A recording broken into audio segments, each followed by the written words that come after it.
The old Blackwood Manor had a reputation. One whispered in hushed tones around campfires and in the shadowed corners of pubs. They called it the House of Dead, not because of any single tragedy, but because of the sheer volume of them. It was a place that seemed to attract misfortune, a magnet for sorrow and despair. The locals said it was built on cursed ground, a place where the veil between worlds was thin. Every family that had ever lived there met a grim end.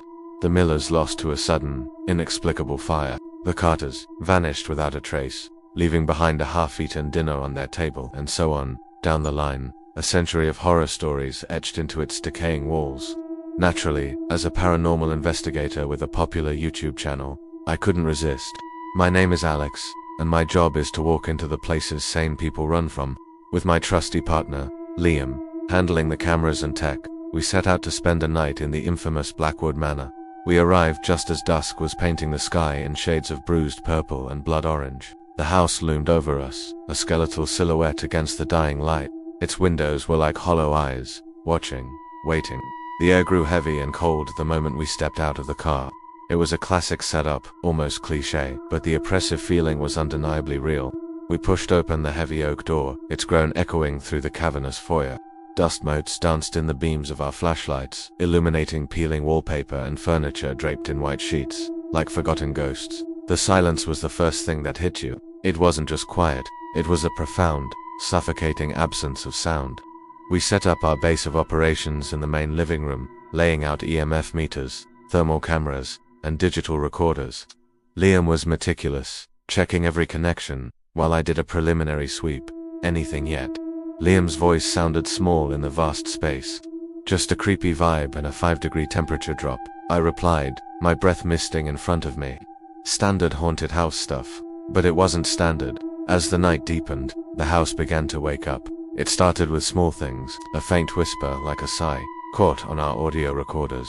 We'd play it back, and there it was, a disembodied voice saying, "Get out." Then, a shadow figure darted across the hallway on the thermal camera, a fleeting, man-shaped cold spot. My heart hammered in my chest, a mix of fear and exhilaration. This was what we came for. We decided to split up to cover more ground, a decision I would soon regret. Liam took the second floor, and I stayed on the ground floor, focusing on the dining room where the Carter family had disappeared.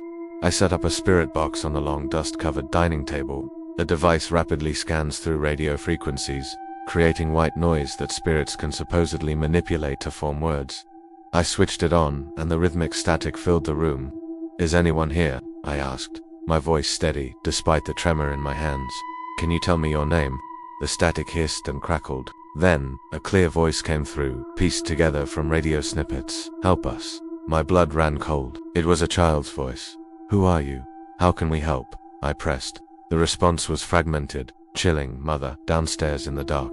Suddenly, all our equipment in the living room went haywire. The EMF meters screamed, lights flickered wildly, and the temperature plummeted. I rushed back to find Liam staring at the monitors, his face pale. "Alex, look at this." He pointed to the screen showing the cellar door camera. The heavy bolted door was slowly creaking open on its own. A deep guttural growl echoed from the darkness beyond. It wasn't human. This wasn't the ghost of a child. This was something else, something older and far more malevolent. The child's voice. It wasn't a plea for help. It was a lure. "Liam, we need to stick together," I said, my earlier bravado gone, replaced by a primal instinct to survive. We grabbed our most essential gear, a powerful flashlight, a camera, and a crucifix I always carried, just in case. The whispers were all around us now, a cacophony of desperate, angry voices, overlapping, trying to pull us apart. "He's mine," one hissed. "She belongs to the house," another snarled. They were the voices of the manor's past victims, trapped, their energy feeding whatever resided in the cellar. We moved cautiously towards the cellar door, every creak of the floorboards amplifying the tension. The air grew thick with the smell of damp earth and decay. As we stood before the gaping black maw of the cellar entrance, a force slammed the door shut right in front of us. We were trapped in the main hall. Then, the house truly came alive. The furniture began to shake, paintings flew off the walls, and the sound of frantic scratching came from inside the walls, as if something was trying to claw its way out. Liam was starting to panic. "Alex, what do we do? We're locked in." "Stay calm," I said, trying to convince myself as much as him. "It's trying to scare us, to feed on our fear." But the fear was hard to fight. A little girl, translucent and pale, appeared at the top of the grand staircase.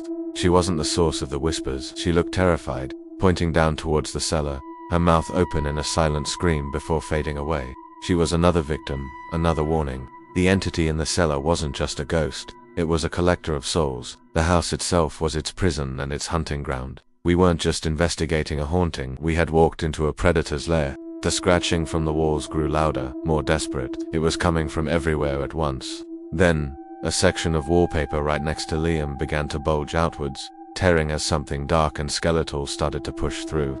He screamed and scrambled away as a long, emaciated arm, ending in dirty, broken fingernails, clawed its way into the room.